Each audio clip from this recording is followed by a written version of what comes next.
আজকে যাদেরকে আমি এই দুই হাতে ছোটবেলা থেকে লালন পালন করেছি তারা আমার সাথে বেইমানি করেছে।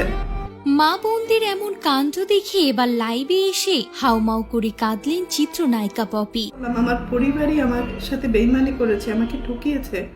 হ্যাঁ ভিউয়ার্স, এবার ফেসবুক লাইভে এসে অঝরে কাঁদলেন তিনি। বিস্তারিত জানালেন মা ও বোনের দেয়া অভিযোগের বিষয়ে। আমার সমস্ত অর্থ আমার কাছ থেকে নিয়ে নিয়েছে। আমার টাকা দিয়ে কেনা সয় সম্পত্তি কোনো কিছুই আমার নামে ছিল না, আমার প্রত্যেকটা ভাই বোনের নামে ছিল। আজ বৃহস্পতিবার ফেসবুক লাইভে এসে খোলসা করলেন জাতীয় চলচ্চিত্র পুরস্কার প্রাপ্ত অভিনেত্রী পপি। বললেন, আমি একজন ব্যর্থ মানুষ, কারণ যাদের জন্য সবকিছু করলাম, জীবনের সুন্দর সময়গুলো যাদের জন্য বিলিয়ে দিলাম, তারা এখন আমার শত্রু। তারা আমার সাথে বেইমানি করেছে, আমার সমস্ত অর্থ তিনি বললেন, আমি ছিলাম আমার পরিবারের ডিম পাড়া হাঁস। আমার সবকিছু ছিল তাদের আন্ডারে।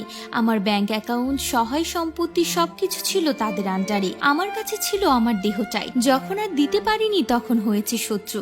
আমাকে খুন করার চেষ্টাও করা হয়েছিল, এমনকি খুনিকে টাকা দেওয়া হয়েছিল, আর এতে জড়িত ছিল আমার নিজেরই ভাই।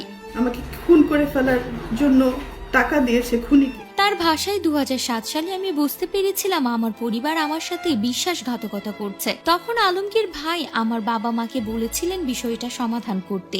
উনি আমার পাশে দাঁড়িয়েছিলেন। আমি কখনো চাইনি একা কিছু করব।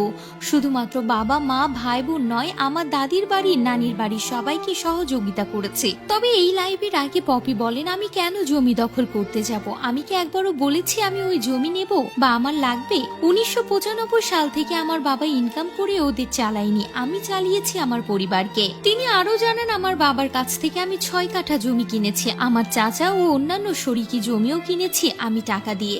আমার কষ্টে অর্জিত টাকা দিয়ে কেনা জমি আমি এখনো ভোগ দখল করতে পারিনি এদের অত্যাচারে। এবার এভাবে লাইভে এসে কাঁদতে কাঁদতে সবটা পরিষ্কার করলেন পপি।